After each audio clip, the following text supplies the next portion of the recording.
அப்துல் அஜீஸ் ரஹ்மத்துல்லாஹி அலைஹி அவர்கள் மிகப்பெரிய ஒரு ஹலீஃபா, மிகப்பெரிய பேணுதல் உள்ளவர்கள். உமர் ரலியல்லாஹு அன்ஹு அவர்களுடைய பாரம்பரியத்தில் உள்ளவர்.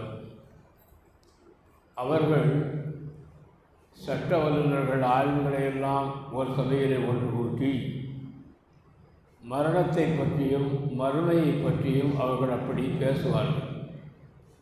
அப்படி பேசுகிற போது அந்த மரணத்தையும் மறுமையை நினைத்து உணர்ச்சி வசப்பட்டு எல்லோருமே ஆடுவார்களாம்.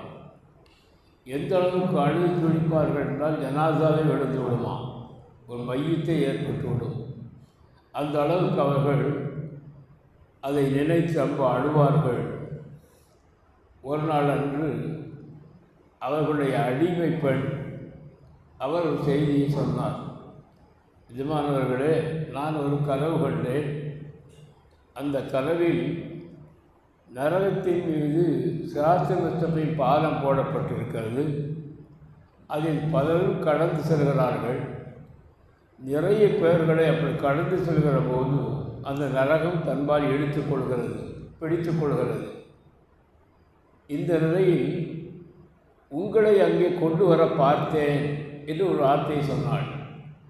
அமீருல் மோமினீன் அவர்களே, இதன் பிறகு உங்களை அந்த இடத்தில் கொண்டு வர பார்த்தேன் என்று சொன்ன உடனேயே அப்படியே உமர் அப்துல் அஜீஸ் அவர்கள் மயக்கம் போட்டுக்களை விழுந்து விட்டார்கள். பேச்சு மூச்சு இல்லை. அப்படி காதோடு காதாக அந்த அடிமை பெண் சொன்னால், எஜமானவர்களே, நீங்கள் நல்ல முறையில் நடந்து சென்று விட்டீர்கள், நீங்கள் ஈழச்சம் பெற்று விட்டீர்கள் என்று சப்தமிட்டு அவர் சொன்னார். அந்த அளவுக்கு அவர்கள் இறை அச்சம் அவர்களை மேற்கொண்டிருந்தது என்பதை பார்க்கிறோம்.